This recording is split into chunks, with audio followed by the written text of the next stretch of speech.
Selamat sore pemirsa dan salam jumpa dalam program kita di Kadira Baca Cerita iNews TV Ambon. Dan selama 1 jam ke depan, kami akan bersama-sama dengan sosok inspiratif yang bisa menginspirasi banyak orang, bahkan anak muda di Provinsi Maluku, terlebih khusus di Kota Ambon, mengenai prestasi anak Maluku yang memang sudah berkiprah di kancah dunia. Dan pemirsa, prestasi anak muda Maluku di kancah dunia sebenarnya terus meningkat. Bahkan ada putra Maluku yang bisa menjadi presiden mahasiswa di Rusia. Nah, bagaimana sebenarnya sepak terjang anak muda Maluku yang satu ini? Telah hadir bersama-sama dengan kami di studio iNews TV Ambon, ada M. Iksan Kiat. Langsung saja kita sapa. Halo Iksan. Halo. Salam jumpa ya. Salam jumpa Stevie. Oke, gimana kabar setelah tiba di Ambon?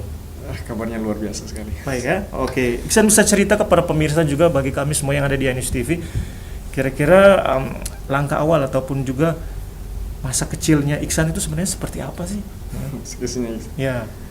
Iksan dulu besar di Ambon selama 4 tahun. Ya. Di Ambon, terus Iksan mengalami juga kerusuhan Ambon. Ya. Kerusuhan Ambon, terus pindah ke Pulau Buru. Pulau Buru juga ya. Ya, di sana orang tuh kerja, terus besar SD SMP semuanya di sana. Pulau Buru di sekolah yang SD Negeri Bukit Permai, sekolah yang baru, terus SMP Negeri 1 Namlea. Jadi seperti itu. Jadi saya besar di Pulau Buru sebenarnya. Jadi ketimbang di Ambon, lebih banyak di luar Pulau Ambon. Iya, banyak Gitu ya? di luar Pulau Ambon.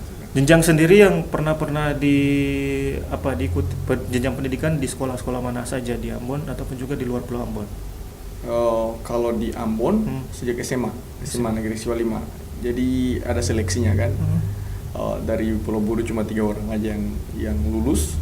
Terus termasuk saya salah satunya, dan saya mulai berkembang pesat. Saya mulai sadar tentang perkembangan iptek, tentang ilmu pengetahuan itu di SMA Negeri Siswa 5 Ambon, di Waihero Ambon. Dari kecil sebenarnya Iksan punya pendapat mengenai ilmu pengetahuan, bahkan cita-cita sendiri Iksan itu sebenarnya seperti apa?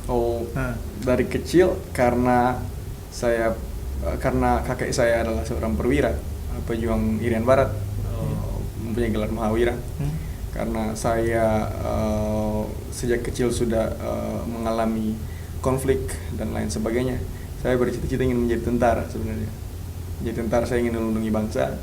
Saya tidak mau lihat perpecahan, tidak suka perpecahan. Saya ingin menjadi tentara sekaligus duta perdamaian untuk dunia. Sebenarnya itu tujuan saya dari awal kecil. Namun hobi saya sebenarnya adalah menghitung. Jadi menghitung. Lebih condong ke matematika, fisika. Iya, lebih condong ke matematika, fisika. Ya, bisa dibilang daripada berbicara, daripada berbahasa gitu. Ya, ibu saya sering sekali mengajarkan saya bagaimana cara menghitung. Entah itu menghitung bahan belanjaannya, menghitung gajinya bokap dan pengeluaran dan lain-lain. Dengan demikian hobi saya jatuhnya menghitung.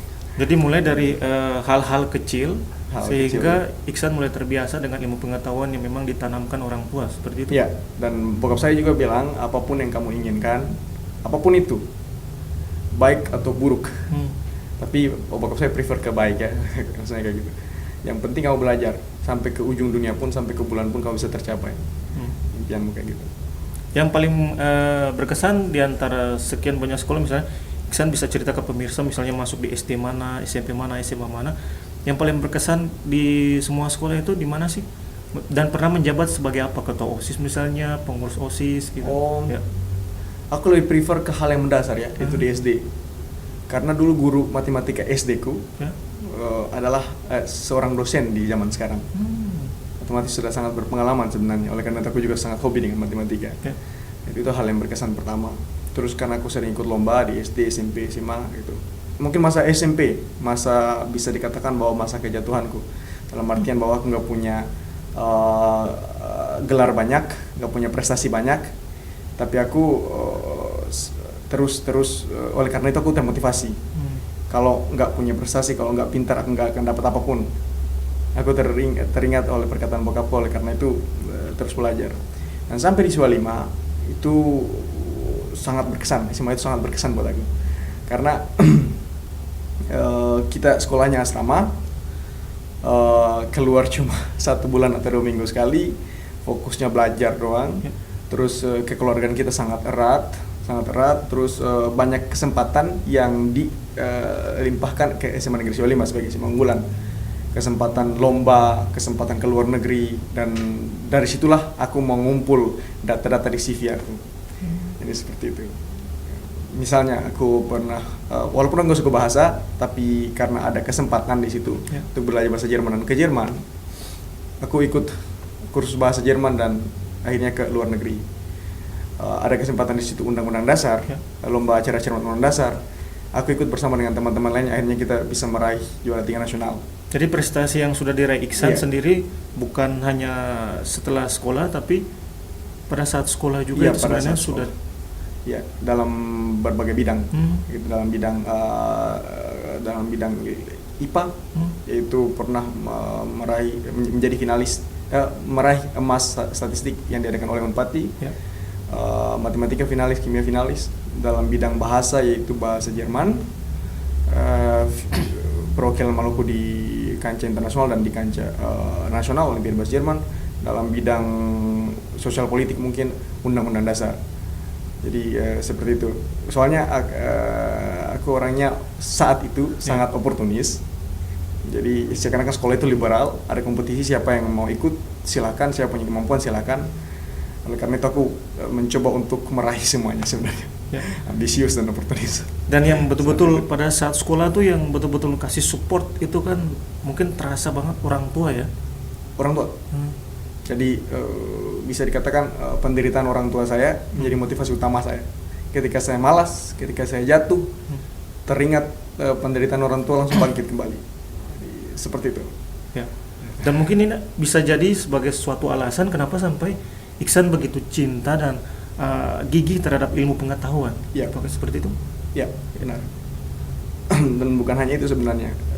Saya juga cinta terhadap bangsa sebenarnya. Walaupun belum banyak bukti yang saya kemukakan, saya tunjukkan. Dan salah satu faktornya gara-gara itu, saya punya motivasi, yaitu penderitaan orang tua saya. Kalau misalnya pemerintah nggak bisa memperhatikan rakyatnya dengan baik, saya nggak akan kritik banyak. Insya Allah ketika ada di posisi pemerintah, saya akan menunjukkan kepada generasi tua bahwa seperti inilah cara memimpin sebenarnya. Jadi itu merupakan salah satu motivasi dalam manuver pergerakan saya selama ini sebenarnya. Ya. Sebelum nantinya berkuliah atau pindah naik jenjang setelah sekolah SMA Siwa Lima ya, sebenarnya hal-hal apa saja sebenarnya yang sebelum SMA itu Iksan dapatkan dari merupakan pendidikan dasar SD, SMP, dan SMA sendiri merupakan suatu hal yang memang kompleks karena di situ siswanya diasramakan. Nah itu. Jadi jenjang apa saja kah? Ya SD misalnya sudah benar-benar menguasai ataupun cinta kepada apa gitu mata pelajaran apa? Iya. SMA dikembangkan. Iya itu dia. SD mungkin ya seperti aku bilang matematika. Sangat suka matematika dan olahraga. Kenapa sampai suka matematika? Karena suka berhitung mungkin ya tadi. Mungkin karena suka berhitung. Walaupun aku tidak pernah ikut serta dalam Olimpiade Sains Nasional. Ya. Tapi aku pikir bahwa matematika bisa membawaku ke hal yang lain. Itu matematika merupakan dasar. Karena sekarang kan mau tes pekerjaan, mau tes masuk kampus, pasti ada materi dasar, yaitu matematika, bahasa Inggris, bahasa Indonesia. Matematika salah satunya. Gitu. Dari matematika lah membuat aku mempermudah aku untuk mengkonsepsi sebuah pemikiran, bagaimana mengeluarkan pendapat, bagaimana menulis, bagaimana berkompetisi pun butuh analisa, butuh perhitungan yang tepat kayak gitu. Jadi seperti itu. Ya. Apa sebenarnya yang jadi kiat sampai Iksan itu bisa sangat hobi atau juga jatuh cinta kepada matematika? Nah, padahal di mata anak muda kekinian matematika bisa jadi sebuah momok gitu yang ditakutkan. Nah, itu. Mungkin karena matematikanya simple ya. Jadi aku ini orang yang suka output sebenarnya. Ya. Gak suka bicara panjang lebar gini gitu. Yang penting satu tambah satu sama dengan 2 itu jelas. Nah, itu. Gak perlu diputar-putar. Dulu aku seperti itu. Aku orangnya suka output, aku orangnya gak mau ribet, gak mau buat problem solving yang panjang-panjang, hanya pakai cara-cara pendek aja untuk menyelesaikan sebuah masalah. Kayak gitu. Dan matematika kan lebih pasti, lebih pasti. Aku suka hal yang pasti karena aku bisa perkirakan, bisa buat ekspektasi ke depan yang lebih mungkin terjadi, probabilitasnya lebih besar dari sudut pandang ilmu pasti daripada ilmu Ya. lainnya. Hai. Seperti itu. Dan pada saat masuk di SMA Siwa 5 sendiri, penempatan siswa dan Iksan sendiri masuk dalam golongan IPA seperti itu. Iya, di SMA Siwa 5 Nah. kebetulan mungkin sampai sekarang masih cuma hanya ada jurusan IPA ya. Ya. IPA di Siwa 5, walaupun banyak prestasi anak Siwa 5 yang condong ke arah bahasa Ya. dan IPS, tapi sampai sekarang cuma jurusan IPA doang. Sana terbagi lagi kelas-kelasnya sebenarnya. Jadi ada kelas-kelas yang digolongkan, dikhususkan kayak jadi, secara informal seperti itu. Ada kelas-kelas yang memang diadukan gitu oleh ranking-ranking dari kelas-kelas lain untuk dimasukkan dalam kelas IPA 1 misalnya. Terus diadukan di sana siapa yang terbaik. Kayak Jadi gitu. semacam ada high class quality di Ya, salah secara satu informal ruangan seperti itu. ya. Ya, Jadi seperti itu. siswanya dipacu, diangkat yang terbaik di setiap kelasnya, Ya. kemudian dikumpulkan dan lebih dipacu lagi untuk lebih lebih baik. lagi ya, seperti itu. Dan memang apakah Iksan merasakan sebuah temperatur persaingan yang begitu hebat dirasakan pada saat masuk di SMA Siwa 5 itu? Tentu saja. Iya. SMA terbaik di Provinsi Maluku tentunya ya. Iya, tentu saja. Nah, Dari SMA Siwa 5 itu SMA Siwa 5 meningkatkan jiwa kompetitif saya kayak gitu. Jadi ketika berkumpul dengan teman-teman terbaik yang dipilih dari kelas-kelas lainnya dengan kelebihan mereka masing-masing, saya terpacu untuk menguasai semua kelebihan. Jadi walaupun bisa di matematika, bisa di olahraga misalnya, ada yang bermain band bagus, saya terpacu untuk berusaha untuk bermain band dengan bagus. Ada yang berbahasa dengan bagus, saya terpacu untuk belajar bahasa dengan bagus. Jadi saya orangnya nggak mau kalah. Dalam artian apapun yang mereka bisa, saya juga bisa. Nah, gitu. Jadi seperti itu. Jadi memang ada banyak hal yang bisa kita jadikan sebagai motivasi ya. Misalnya kalau orang lain bisa, kita kenapa nggak bisa Ya, ya? kenapa nggak bisa? Dan ini sebenarnya menjadi sebuah tantangan, bahkan juga motivasi kepada Iksan sendiri ya, untuk mendapatkan pribadi yang lebih baik. Iya. Iya, ini bisa dikatakan tantangan sekaligus kesempatan. Iya. Gimana kita merespon aja, bagaimana kita bereaksi terhadap momen tersebut. Nah, gitu. Ya karena nggak tahu, mungkin karena kuasa Tuhan, akhirnya itu merupakan sebuah kesempatan yang terus memantapkan diri saya menjadi lebih baik sebenarnya seperti itu. Yang paling terasa pada saat jenjang pendidikan dasar SD, SMP, SMA, sehingga sekarang Iksan bisa begitu hebat di luar sana. Kira-kira hal-hal apa saja yang ditanamkan oleh para guru sehingga betul-betul tertanam dan diaplikasikan sekarang? Mungkin karakter ya, karakter untuk tahan banting, karakter untuk memiliki jiwa pantang mundur, tidak mudah putus asa, karakter untuk sabar dan terus mencoba. Itu ditanamkan banget oleh guru-guru saya dari SD, SMP, dan SMA tentunya di Siwa 5. Bukan hanya dari guru agama, dari guru BP, tapi dari semua guru gitu, dari kepala sekolah saya. Jadi karakter kita terus diperkuat. Oleh karena itu saya sebenarnya setuju dengan kata revolusi mental. Iya. Hal yang menarik, kata ataupun suatu sosok yang terus dan terus diulang oleh Iksan, yaitu guru.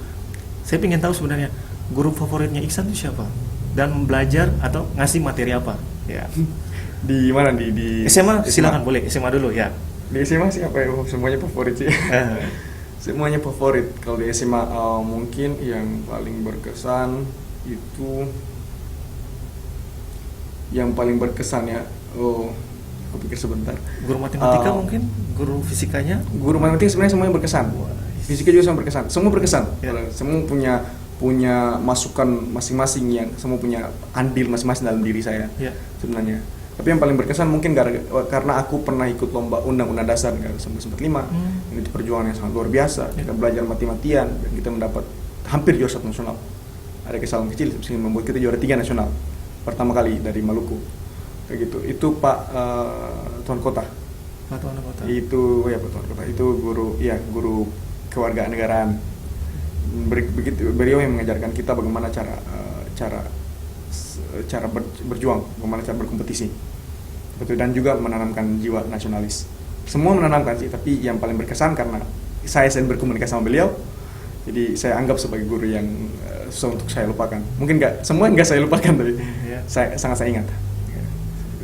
Kewarganegaraan juga sebenarnya sangat penting ya, materinya bukan cuma matematika, fisika, tapi hal-hal yang ditanamkan oleh guru mungkin bisa kita bisa sukses seperti sekarang. Dan apa kira-kira menjadi alasan utama pada saat sekolah sehingga sekarang bisa sukses nih menjadi, nantinya kita akan bahas di segmen berikut. Alasan utama selain orang tua, guru, apakah ada alasan lain yang membuat lebih termotivasi nih Iksan? Mungkin pertama saya ingin mengatakan bahwa saya masih dalam proses mencapai kesuksesannya. Alasan utama yang motivasi Iksan ya tadi Iksan bilang susah payahnya orang tua kita mencari uang menyekolahkan kita, itu yang membuat motivasi utama sebenarnya. Walaupun mungkin ada motivasi sampingan dari teman wanita yang sering, atau teman laki yang sering dukung, atau guru, tapi motivasi utama itu orang tua dan motivasi utama juga adalah kota Ambon itu sendiri. Iksan mempunyai kenangan yang begitu gak bisa dilupakan, yang sangat mendorong Iksan harus menunjukkan bahwa Ambon itu bukan orang-orang yang mudah terprovokasi, bukan orang yang tidak berpendidikan, tapi kita mempunyai kemampuan yang luar biasa. Kita bisa berkompetisi dimanapun. Gitu. Cuma mungkin saat itu fasilitas yang diberikan oleh pemerintah sangat kurang. Jadi seperti itu kota Ambon. Dari pasca dari kejadian kerusuhan seperti itu sangat mendorong Iksan untuk walaupun kamu insinyur, kamu harus juga berkecimpung dalam dunia politik. Dalam artian di sisi baik politik adalah menurut Miriam Buriharjo itu cara untuk mencapai cara untuk menuju pencapaian kita, mencapai apa yang kita mau, begitu. Apa yang Iksan mau adalah kedamaian misalnya kan, apa yang Iksan mau adalah pembangunan yang besar di Maluku kan. Jadi walaupun Iksan insinyur, Iksan juga harus berkecimpung dalam dunia politik, harus tahu hukum, harus tahu seluk beluk faktor-faktor penyebab kehancuran, harus tahu rancangan solusi untuk mempererat kekeluargaan, jadi seperti itu. Jadi oleh karena itu Iksan bagaimanapun harus belajar secara menyeluruh, secara holistik untuk mencapai tujuan-tujuan Iksan. Jadi memang orang tua memegang peranan penting ya. Susah payahnya orang tua itu seperti apa dihargai oleh Iksan dengan seperti sekarang, luar biasa. Dan juga kebanggaan dan ingin merubah image bahwa anak muda Maluku, anak muda Kota Ambon tidak bisa berprestasi, hanya suka yang mungkin yang negatif-negatif seperti kita ketahui ya. Dan sebenarnya hal ini sangat penting bagi anak muda Maluku, dan mudah-mudahan bagi Anda yang memang anak muda banget, ikutilah apa yang dilakukan oleh M. Iksan ini, dan tentunya ini bisa menjadi inspirasi bagi Anda. Oleh sebab itu masih banyak hal yang kita akan bahas bersama-sama di Kadira Bacarita. Oleh sebab itu jangan kemana-mana, hanya di Ainus TV Ambon. Terima kasih pemirsa, bagi Anda yang masih bersama-sama dengan kami di program Kadira Bacarita di Ainus TV Ambon, dan bersama-sama dengan saya masih ada Presiden Mahasiswa kita, ada M. Iksan Kiat, yang segmen pertama dia sudah menceritakan banyak hal, latar belakang, pendidikan, orang tua yang begitu memberikan inspirasi baginya, motivasi baginya, guru-gurunya yang spesial sudah disebutkan pemirsa, luar biasa. Dan hal yang menarik tentunya perjalanan dia sampai bisa meraih kepada status dia yang sekarang tuh bisa dibilang oke banget, karena tidak semua orang, tidak semua pemuda, tidak semua orang muda yang ada di Indonesia, bahkan Maluku untuk area Indonesia Timur bisa meraih hal ini. Oleh sebab itu kita langsung memulai perbincangan kita segmen kita berikut ini bersama-sama dengan M. Iksan tentunya. Iksan bisa cerita kepada Ainus TV dan juga pemirsa, sebenarnya langkah awal ketika selesai lulus SMA gitu kan, yang terbersit di pikiran tuh aku pengen jadi apa gitu. Iksan setelah lulus SMA sebenarnya cuma pengen jadi orang yang pengen jadi pemimpin sebenarnya, orang yang punya power. Entah itu lewat jalur manapun, lewat jalur kepolisian, militer, lewat jalur tata boga mungkin, atau lewat jalur pedagang, pebisnis, atau lewat jalur diplomat, politik, atau lewat jalur ilmu pengetahuan. Yang penting Iksan bisa jadi orang yang punya power di bidang itu, gitu. setelah lulus SMA, Iksan orangnya sangat oportunis, sangat menghitung kemungkinan dimanapun. Iksan tes banyak hal. Tes dimulai dari tes TIS, dimulai dari tes Akpol, terus tes perminyakan di Indramayu,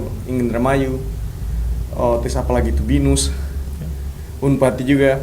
Jadi semua universitas Iksan tes dengan keyakinan bahwa ketika tembus beberapa universitas Iksan akan pilih. Tes Universitas Indonesia juga sama UGM. Lewat jalur undangan Iksan tes UGM sama UI. Namun sebelumnya tuh Iksan sudah lulus sebenarnya di STIS, statistik di tahap ketiga keempat ya. Tahap sudah lulus di situ, tapi Iksan pending sebentar. Iksan juga ada ikut Akpol, sudah sampai di Pantoher di Kota Ambon. Terus Iksan juga sudah lulus di kampus di Indramayu, di perminyakan Indramayu, sudah lulus BINUS. Tapi yang Iksan prioritaskan adalah sebenarnya Universitas Indonesia. Iksan lewat jalur undangan, yang Iksan tulis adalah UI dan UGM, HI Hukum, dua pilihan aja waktu itu. Dan alhamdulillah terima di pilihan pertama, universitas pertama, yaitu HI Hubungan Internasional Universitas Indonesia. Setelah itu Iksan lepas kesempatan menjadi angkatan polisi, Iksan lepas kesempatan menjadi seorang statistician, dan menuju Jakarta, menuju Depok untuk menjadi seorang mahasiswa Universitas Indonesia. Kayak gitu. Kenapa sampai Iksan mau masuk HI? Ternyata padahal hobi Iksan adalah matematika, kayak gitu kan. Kenapa sampai Iksan mau masuk HI? Sebenarnya Iksan hanya ingin membuktikan bahwa orang Maluku tuh bisa masuk HI. Karena saat diadakannya EduFair waktu itu di SMA 1 kalau tidak salah, itu saat Iksan tanya tentang HI di UI, ada kata seorang penjaga stand bahwa Dek, lebih baik tanya yang lain. Soalnya di HIUI ini 10.000 orang cuma 41 kursi, 15 kursi untuk undangan doang. Iksan bilang kenapa, dalam hati kan kenapa seperti itu. Iksan gak kritik langsung. Terus dibilang juga bahwa orang timur belum pernah masuk HIUI. Iksan terpacu kan. Selain itu Iksan juga parah dalam bahasa Inggris sejak SMP SMA. Di SMA pernah mendapat nilai terendah di bahasa Inggris. Teman-teman saat jam bahasa Inggris Iksan sering dimarahin oleh kepala sekolah sekarang, Ibu Tahapari. Saya dimarahin karena beliau dulu berbahasa Inggris sangat tegas. Saya dimarahi dan Iksan terpacu untuk itu. Hinaan dari teman, dorongan dari guru, hukuman itu memacu Iksan untuk membuktikan bahwa sebenarnya Iksan bisa bahasa Inggris. Gitu. Oleh karena itu Iksan pilih HI dengan catatan bahwa Iksan akan belajar bahasa Inggris ketika masuk HI. Jadi Iksan mikirnya seperti itu. Jadi ada dua alasan itu. Dan alasan yang utama sebenarnya untuk membuktikan bahwa sebenarnya ada orang timur, orang Maluku yang bisa masuk HI. HI itu nggak eksklusif buat orang-orang di Pulau Jawa aja, di Jabut, di Tabak khususnya. Tapi akses ke HI bisa diraih dengan prestasi-prestasi yang kita raih, kayak gitu. Ya. Begitu banyak pilihan-pilihan, tawaran-tawaran, bahkan tes-tes yang diikuti rentetannya begitu banyak ya. Begitu banyak. Yang diikuti oleh Iksan sendiri. Dan yang menjadi prioritas utama dari Iksan sendiri sebelum terbersit ke Universitas Indonesia apa? Prioritas utama ya. Waktu itu ya. Sebenarnya waktu itu Iksan mau jadi tentara. Mudah banget gitu kan, lagi fresh, lulus SMA. Iksan mau jadi akmil sebenarnya. Tapi umur Iksan belum kesampaian sebenarnya. Gitu ya? Masih 16 tahun. Teman Iksan yang ikut tes dan alhamdulillah sekarang dia sudah lulus. Jadi angkatan militer sekarang. Iksan mau ikut tapi nggak bisa mau jadi tentara, pokoknya mau jadi sesuatu yang bisa berguna untuk bangsa. Waktu itu Iksan belum sadar bahwa ternyata dalam di semua bidang apapun jurusannya itu bisa berguna, bisa berkontribusi terhadap bangsa. Yang penting gimana dia memanage aja pekerjaannya, kayak gitu. Iksan sangat ingin menjadi tentara. Sebelumnya sejak SD, SMP, SMA, kalau ditanya cita-cita Iksan mau jadi apa, Iksan mau jadi patung.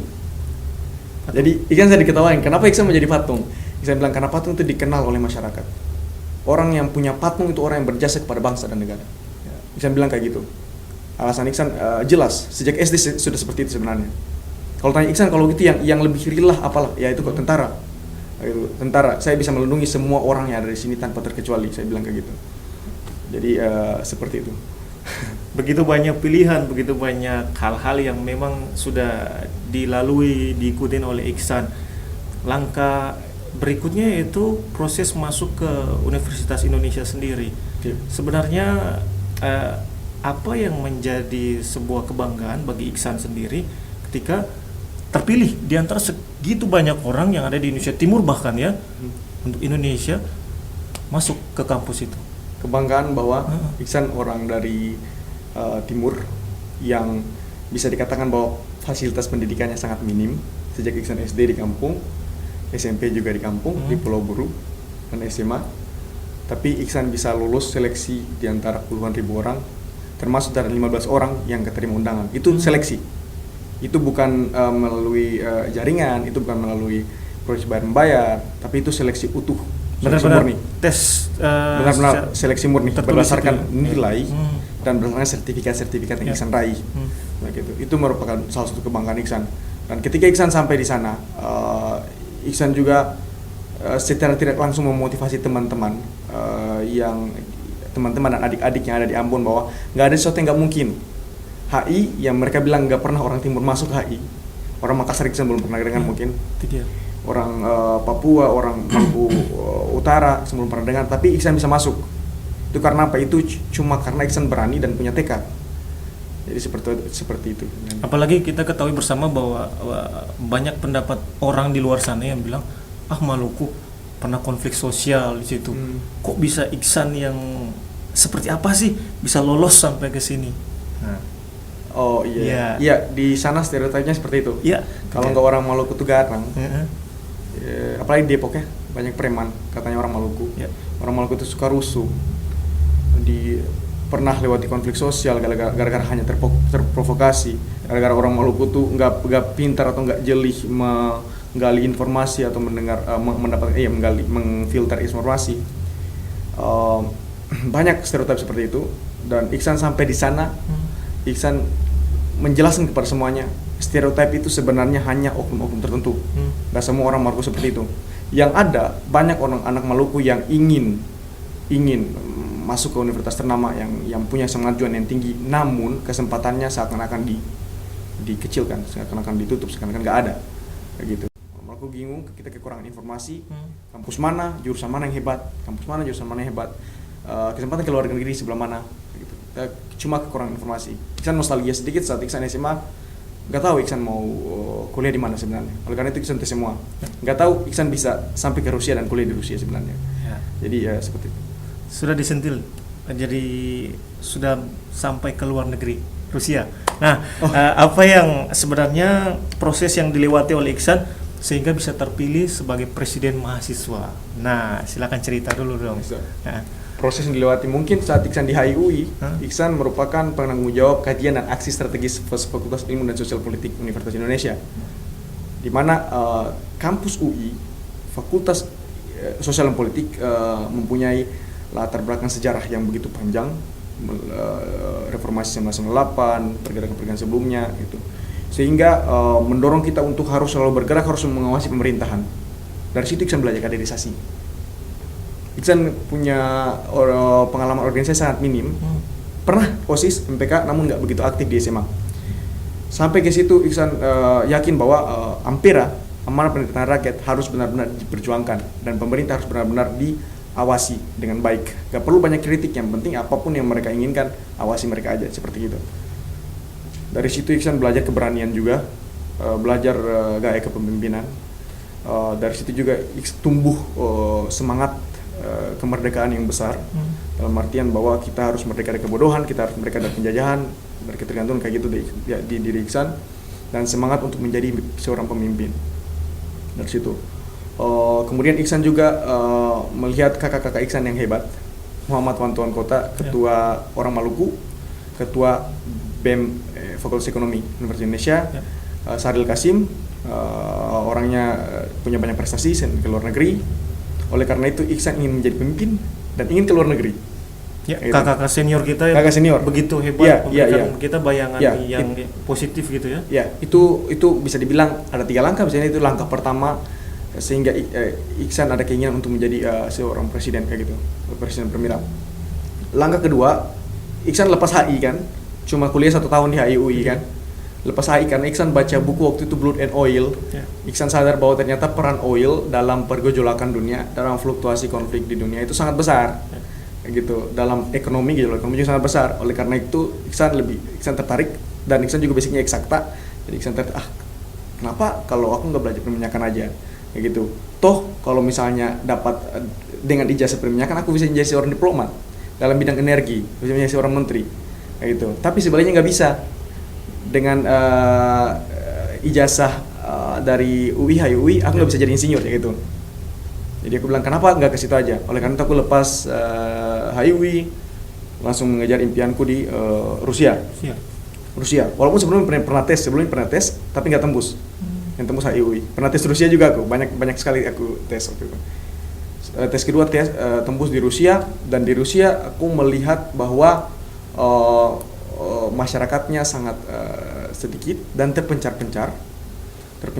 Oleh karena itu sangat susah koordinasi. Terus alumni juga kurang begitu kuat seperti alumni Jerman. Mungkin karena baru ya, Rusia baru membuka BSO besar-besaran. Alumni Amerika kuat banget. Iksan ada punya maksud tertentu untuk membangkitkan lagi semangat organisasi di Rusia, membangkitkan lagi jiwa persatuan kayak gitu di Rusia, mengaktifkan dan menumbuhkan lebih rasa nasionalisme walaupun kita berada di luar negeri. Iya, benar sekali. Selain itu Iksan juga ingin memantapkan mindset teman-teman. Kita harus belajar dengan sungguh-sungguh di sini dan balik untuk memecahkan persoalan bangsa, bukan balik untuk mengimplementasikan ilmu kita doang, tapi memecahkan persoalan bangsa kayak gitu. Iksan juga ingin bahwa teman-teman di Rusia itu sadar bahwa mereka itu sangat dibutuhkan, nah gitu. Jadi semakin banyak keinginan Iksan yang ingin saya sampaikan kepada teman-teman Rusia, membuat Iksan mencari modal untuk menjadi seorang yang dikenal di Rusia, seorang yang bicaranya dapat didengar, nah gitu kan. Dan belajar, setahun pertama belajar dengan sungguh-sungguh, tahun kedua belajar dengan sungguh-sungguh, di tahun ketiga belajar dengan sungguh-sungguh dan meraih beberapa prestasi. Dengan prestasi-prestasi itu, sekali lagi Iksan banyak prestasi itu, elektabilitas bisa dikatakan naik, dan Iksan memberanikan diri untuk mencalonkan diri menjadi seorang presiden atau ketua umum perhimpunan mahasiswa Indonesia di Rusia. Apakah pada saat itu ada calon-calon yang lain yang begitu kuat? Ada. Jadi berdasarkan sejarah, kalau Iksan nggak salah, nggak pernah ada mahasiswa S1 yang menjadi ketua perhimpunan, kayak gitu, perhimpunan mahasiswa Indonesia di Rusia. Mungkin pernah, kalau Iksan nggak salah jarang sekali. Dan di dunia pun kayak gitu. Di dunia, di Perhimpunan Pelajar Indonesia di negara-negara lain, kebanyakan ketuanya berasal dari anak-anak S2. Iksan sendiri S1. Saingan Iksan waktu itu adalah 2 orang anak S2, sangat berpengalaman, lulusan ITB dan lulusan Universitas kalau nggak salah Pajajaran. Itu sangat berpengalaman, punya prestasi banyak, dan persaingan yang begitu sengit saat itu sebenarnya. Iksan waktu itu kalau bisa dikatakan Iksan hanya menang 1 suara dari kandidat nomor 2. Iksan kandidat nomor 1 hanya menang 1 suara. Nah, jadi memang untuk meraih atau posisi seperti itu, memang kita harus bertarung mengalahkan yang lain dulu ya, bukan dengan kekerasan, tapi dengan prestasi yang kita raih tentunya. Nah, setelah Iksan meraih presiden mahasiswa Indonesia di Rusia, lantas apa yang dilakukan oleh Iksan sebagai seorang presiden mahasiswa Indonesia? Wow. Visi dan misi mungkin bisa dibilang kepada pemirsa. Ya. Sebenarnya visi khusus saya itu agar Permira menjadi tersistematis. Kemarin ketua Permira sangat hebat, visi misinya untuk mempopulerkan Permira, walaupun kita kecil dalam segi kuantitas jumlah anggota, tapi kita populer di dunia. Itu visi ketua sebelumnya. Visi saya untuk menjadi Permira tersistematis dengan baik. Setiap organisasi punya banyak program, punya banyak divisi yang bisa mencakup semua hal, politik, ekonomi, budaya, pendidikan, dan lain-lain. Tapi ada nilai yang Iksan tonjolkan di sini, 3 nilai pendidikan. Jadi anggota Permira harus terdidik, nilai budi pekerti luhur, harus berbudi pekerti luhur, dan nilai cinta, nasionalisme. Anggota Permira harus cinta terhadap tanah air. 3 nilai itu yang Iksan dan teman-teman yang Permira yakini bahwa kita bisa berkontribusi besar kepada bangsa dan negara, ya dengan tetap mengamalkan 3 nilai tersebut, begitu.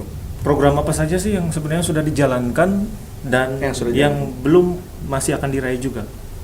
Oh iya, program yang sudah dijalankan. Iksan baru menjabat kalau nggak salah 2 bulan. Jadi dilantik 8 Juni. Begitu. Jenjang waktu itu semuanya lagi liburan. Ya, itu dia. Jadi belum optimal kerja kita sebenarnya.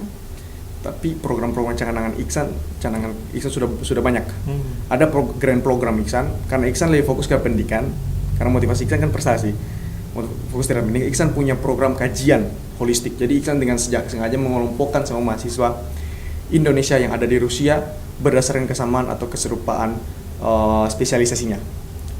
Kelompok agar bisa saling sharing, senior dan junior kayak gitu kan. Dan agar bisa mengkaji persoalan pembangunan bangsa dari sudut pandang spesialisasi mereka masing-masing. Dari sudut pandang Rusia, ilmu Rusia kayak gitu. Ekonomi, tapi ekonomi yang diajarkan Rusia kayak gimana? Diimplementasikan ke Indonesia kayak gimana? Nah, program itu akan jadi setiap divisi itu kayak ada penanggung jawab kajian ekonomi, penanggung jawab kajian kedokteran. Mereka akan memiliki mentor. Mentor itu datang dari entah itu profesor, entah itu ahli dalam bidang itu. Mentor itu akan mengawasi kajian, perkembangan kajian. Nah, output dari kajian ini adalah usulan kepada pemerintah dan buku. Itu rencana kita. Selain itu masih banyak program. Ada program sosial, ada program budaya, ada program agama yang ingin Iksan dan teman-teman terapkan. Karena bagaimanapun walaupun fokus kita adalah pendidikan, kita harus berkewajiban untuk melancarkan gerakan total diplomasi. Jadi kita harus memberikan bermanfaatan bukan hanya pada diri kita sendiri anggota Permira, tapi juga kepada bangsa, pada masyarakat di Indonesia yang lagi susah, dan kepada Rusia. Begitu. Jadi apa yang kita dapat bukan hanya kepada diri kita sendiri, tapi juga kepada bangsa dan negara kita, bahkan bangsa dan negara tempat kita bersekolah, seperti itu ya. Menarik sekali pemirsa, perbincangan kami bersama-sama dengan M. Iksan Kiat yang adalah seorang presiden mahasiswa Indonesia di Rusia. Dan tentunya hal ini bisa memicu dan memotivasi kita untuk menjadi pribadi yang lebih baik. Setelah ini masih ada banyak kisah dan hal yang masih kita kaji bersama di iNews TV Ambon hanya di program Kadira Bacarita. Terima kasih pemirsa bagi Anda yang masih bersama-sama dengan kami di program Kadira Bacarita di iNews TV Ambon. Masih ada saya di sini Stevi Pangayo dan juga narasumber kita yang begitu luar biasa, seorang presiden mahasiswa Indonesia di Rusia sana, M. Iksan Kiat, dan dia adalah putra Maluku yang sebenarnya bisa tunjukin buat dunia bahkan Indonesia bahwa Maluku adalah sesuatu yang bisa dibanggakan. Maluku adalah sesuatu yang bisa dipercayakan untuk mengemban tugas sebagai presiden mahasiswa. Itu sesuatu yang memang fantastis dan banyak hal yang sebenarnya rentetannya begitu panjang dari sekolah, terus perjuangannya sampai harus bisa mengalahkan beberapa calon presiden mahasiswanya itu sendiri. Nah, ini yang kita ingin ketahui sendiri. Setelah menjabat jadi presiden mahasiswa yang sudah dikerjakan tentunya nanti akan banyak ya, setelah 3 bulan nanti ada libur. Terus sebenarnya apa yang menjadi hal yang istimewa dari seorang presiden mahasiswa Indonesia di Rusia? Oh, yang jadi hal yang istimewa. Dibandingkan dengan teman-teman lain tuh, Iksan tuh sebenarnya seperti apa sih sehari-harinya? Itu dia. Oh, sehari-harinya. Iya. Jadi tentunya awalnya untuk menjadi seorang yang berprestasi, untuk menjadi seorang yang dikenal di Rusia bukan merupakan hal yang instan, yang diraih begitu saja. Ada perjuangan yang panjang sebenarnya. Kalau misalnya tanyanya adalah hal yang istimewa, mungkin untuk menjadi seorang presiden harus serba bisa ya. Serba bisa, harus bisa memanage, mengkoordinasikan manpower, gitu. Bisa manage time, bisa manage money and manpower, gitu. Itu keistimewaannya, harus bisa semua. Ada hal yang nggak bisa, harus belajar sampai bisa. Itu karena kamu adalah wajah Permira, wajah perhimpunan mahasiswa Indonesia di Rusia, di mata dunia, di mata Indonesia. Jadi seperti itu keistimewaannya.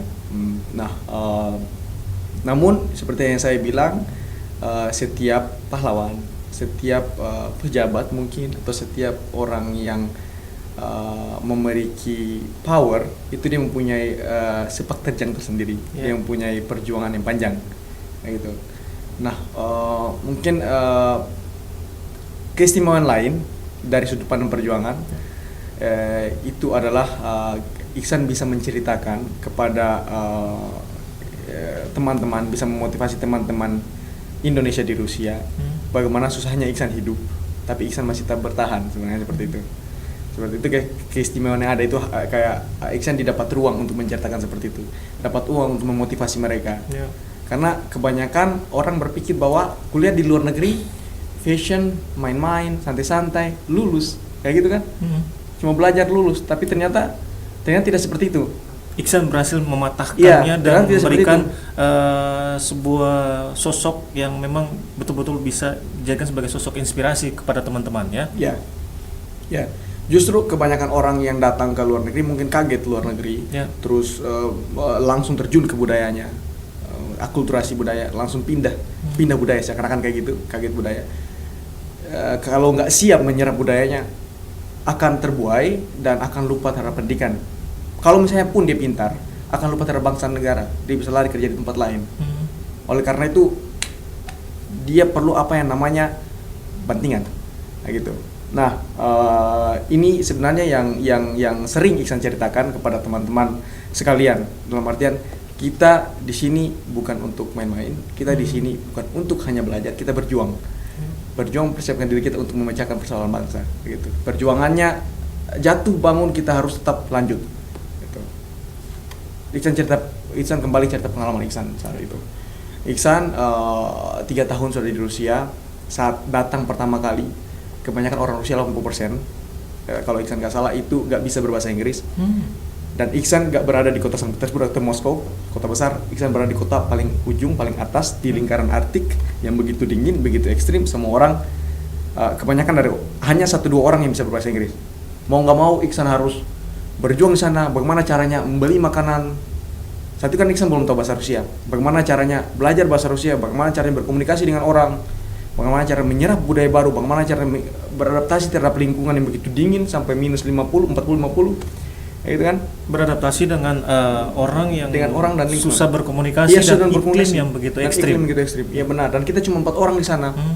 2 orang adalah dari Maluku, 2 lain dari Jakarta. Cara mensiasatinya sebenarnya seperti apa? Apalagi komunikasi yang sebenarnya sulit. Nah itu dia. Sebenarnya Iksan sekali lagi memanfaatkan teknologi ya, teknologi. Tapi Iksan nggak memanfaatkan terus teknologi tersebut pakai Google Translate, itu karena memanjakan Iksan. Iksan belajar bawa buku, terus catat setiap kata yang Iksan temukan, gitu kan. Susah banget, dingin catat setiap kata, kayak gitu.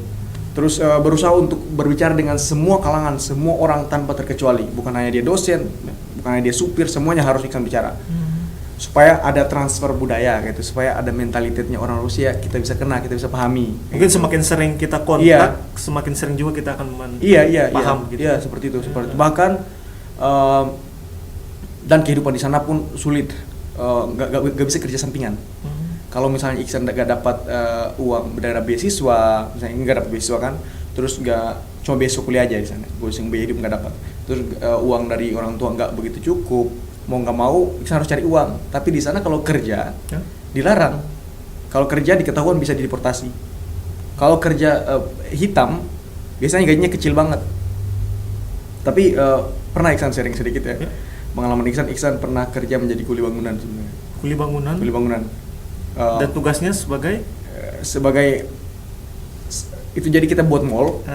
Iksan harus bersihkan semua sampah yang ada di situ dan angkat-angkat besi, itu sengsara banget. Itu satu lagi bulan puasa dan lagi dingin.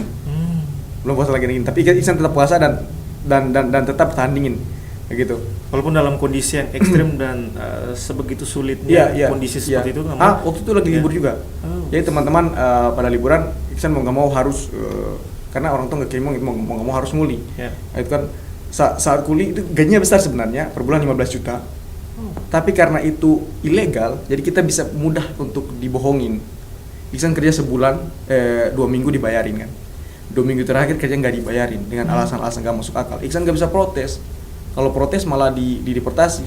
Karena memang ada syarat dan persyarat seperti itu ya. Sehingga ketika tenaga kerja ataupun mahasiswa yang mencoba untuk mengadakan pekerjaan sampingan, bekerja di salah satu instansi maupun bidang, mungkin kesulitan untuk mengakses. Kesulitan, iya, kesulitan banget untuk mengakses dan mau nggak mau Iksan harus turut terhadap aturan dan harus bersabar. Nah, kembali lagi ke Presiden Permira.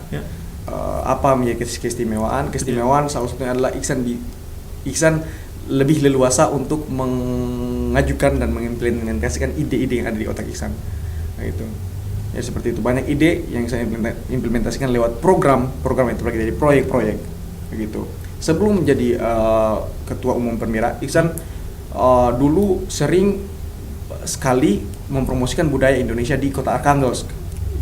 Di kota Arkhangelsk, Iksan dulu ketua Permira Arkhangelsk, cabang Arkhangelsk.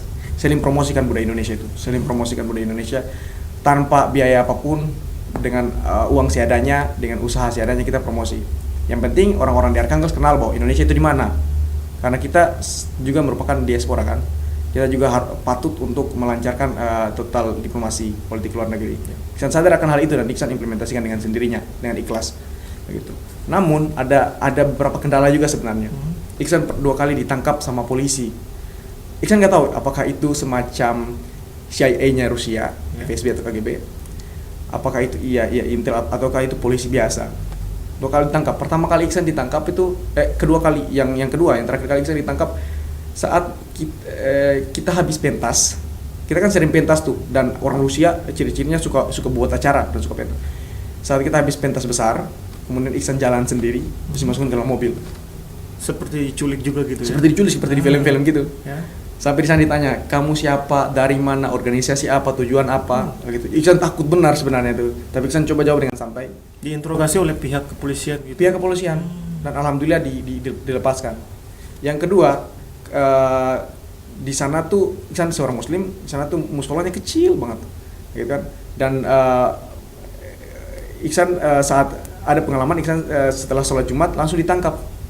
Saat itu Iksan, menurut pengamatan Iksan, itu merupakan respon Rusia untuk melakukan terhadap isu Black Widow, teroris yang mengancam penyelenggaraan Olympic Games musim dingin gitu. Jadi Rusia merespon dengan penyergapan darurat.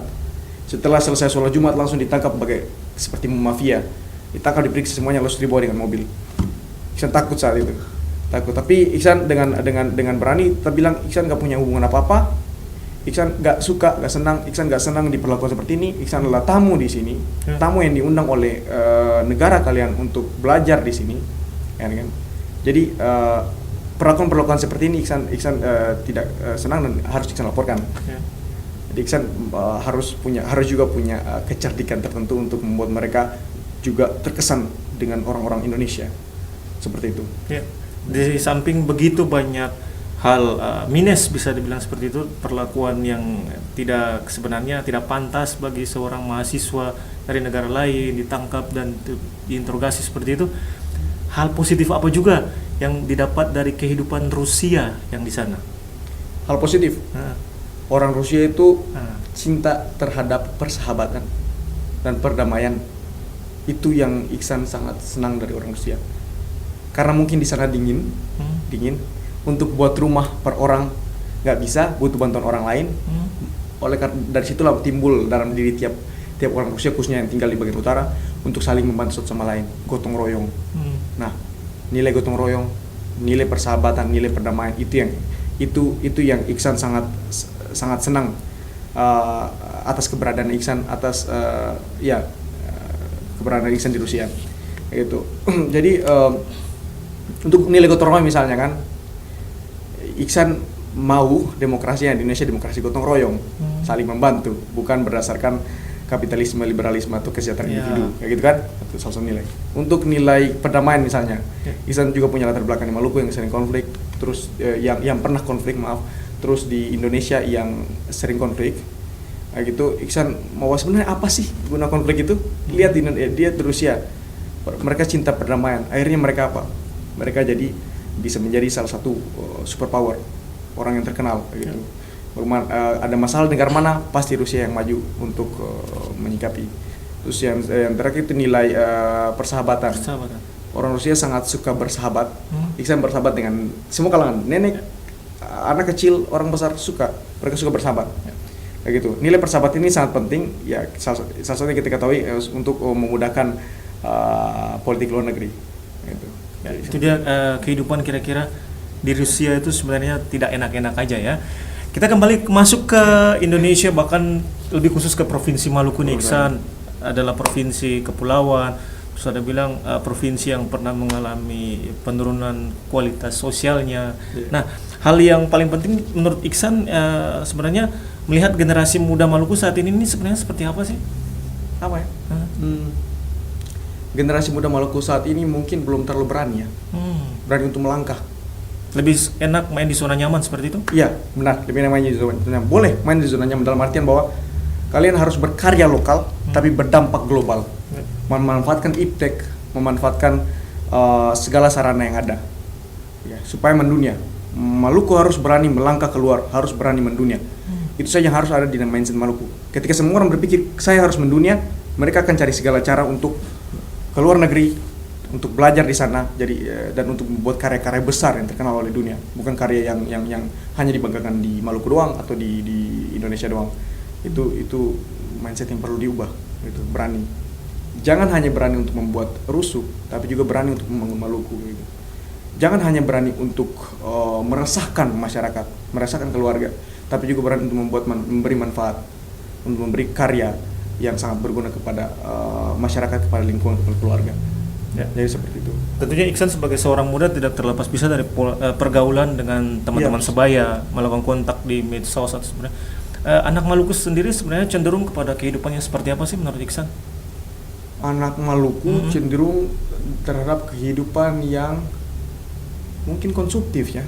Konsumtif, iya. Jadi kita tuh kurang berkarya. Kearifan lokal kita tuh belum terlalu optimal, dioptimalkan oleh pemuda khususnya. Kayak gitu. Jadi mereka konsumtif, mereka ketika berada di luar daerah, di luar negeri, di Pulau Jawa, kebanyakan mereka fashion itu bukan merupakan salah yang salah. Fashion bisa meningkatkan harga dan martabat kita ketika kita kontrol dengan baik. Tapi mereka cenderung lebih ke arah yang aku lebih suka budaya barat, aku lebih suka K-pop, aku lebih suka fashion. Itu kan? Ya. Ternyata ada hal yang lebih penting yang perlu mereka renungkan dan perlu interpretasi. Ada hal sebenarnya, yaitu gimana Iksan bilangnya, semangat cinta tanah air. Gitu. Dengan semangat cinta tanah air, ketika orang Maluku semua, misalnya cinta tanah air dimulai dari Maluku, orang Maluku semua yakin dan bercita-cita dan mempunyai tujuan untuk belajar di luar dan balik memecahkan persoalan di Maluku, maka bukan hanya ilmu mereka aja yang akan diterapkan. Bukan hanya hal-hal dari budaya luar aja yang akan mereka serap, tapi mereka akan belajar secara holistik gitu. Holistik, mereka akan cari cara bagaimana untuk membuat Maluku itu maju dengan cara apapun. Mereka akan mengembangkan spesialisasi mereka. Misalnya Iksan dalam bidang peminyakan, Iksan harus juga bukan hanya tahu tekniknya, tapi harus tahu cara promosinya, cara diplomasi energi kayak gimana, supaya ketika Iksan kerja dapat minyak dijual nggak dengan harga murah. Itu harus dengan harga yang eligible kayak gitu. Jadi harus belajar secara holistik. Menurut aku kayak gitu. Ya. Jadi dari semangat cinta tanah air, kita akan lebih termotivasi. Ada banyak aplikasi-aplikasi yang bisa kita lakukan untuk membuat bahwa kita adalah sesuatu yang bisa gitu ya, menurut Iksan. Iya benar. Terus aku juga mau menyampaikan bahwa orang Maluku tuh sebenarnya keluar langsung terkenal kebanyakan.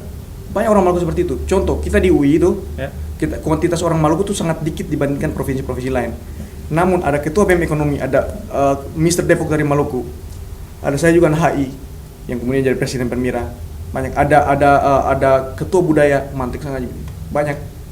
Ali Kasih Muhammad tuan kota. Ada juga anak Maluku, 2 anak Maluku yang di luar negeri yang saya kenal dari PPI Prancis, perhimpunan mahasiswa Prancis. Patrick Samuel pernah kuliah di Maluku, kemudian pernah SMA di Maluku, pindah ke Singapura dan sekarang di Prancis. Dia membuat penemuan yang luar biasa dan terkenal sekali di dunia, membuat lipstick berubah warna dengan sendirinya. Itu ada juga namanya Jonathan Perdana Mailoa. Dia itu lulusan dididik oleh Yohanes Surya. Dia sekarang di MIT, baru lulus S2 kemarin. Ya. Iya, saya khawatir dia nggak balik-balik lagi itu karena kepintarannya. Itu orang Maluku luar biasa.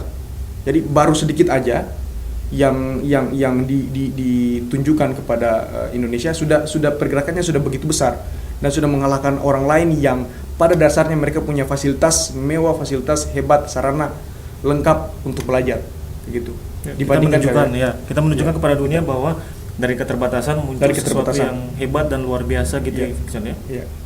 Ya, itu kembali mungkin kepada mentalitas orang Maluku ya. Jadi mentalitas orang Maluku tuh berani. Yang penting berani itu dicenderungkan ke arah yang baik. Itu seperti sebuah sagu itu keras dalam artian tahan banting. Bukan keras dalam membuat rusuh, bukan keras bukan keras kepala, tapi tahan banting. Harus terima kritik, terima hinaan dan tetap tumbuh ke atas. Angin kiri, angin kanan, dorong pohon sagu tetap tumbuh ke atas. Gitu. Jadi kembali lagi filosofis budaya kita yaitu pohon sagu. Dan hal yang menarik tentunya selain berpikir mindsetnya yang harus diubah, dan tentunya ada hal apa kira-kira yang Iksan ingin sampaikan di menit terakhir kita ini kepada seluruh anak muda Maluku, terlebih khusus yang ada di Indonesia, bahkan juga yang ada di kota Ambon yang sekarang sementara menonton program iNews TV Kadera Bacarita. Silakan Iksan. Mungkin pesannya Iksan singkat. Ya, silakan. Jadi para pemuda Maluku harus yakin bahwa banyak orang Maluku yang mempunyai semangat, yang mempunyai keyakinan yang teguh untuk balik membangun Maluku. Jadi seize your day from now, begitu. Be prepared, and we gonna fight together for developing Maluku, for the tears of our mother, for the sweat of our father, and for the blood of our blood brothers, begitu. Jadi itu saja pesan saya. Semoga bisa dicerna dengan baik dan kita bisa berjuang sama-sama. Karena kalau misalnya tidak seperti itu, maka kalian akan tertinggal di belakang dan kita juga pasti akan tertinggal. Ya, menarik sekali tentunya pemirsa, 1 jam kebersamaan kita bersama-sama dengan M. Iksan Kiat, atau lebih sapa dikenal dengan Kiat, sebagai Presiden Mahasiswa Indonesia di Rusia. Saya Stevie dan seluruh kerabat kerja iNews TV yang bertugas mengucapkan terima kasih untuk kebersamaannya. Dan ingat, mari sama-sama kita menjadi sosok yang bisa dibanggakan, bukan hanya kepada keluarga, tapi juga bagi banyak orang, bangsa, negara, bahkan tempat kelahiran Anda. Saya Stevie Pangayu pamit, sampai jumpa.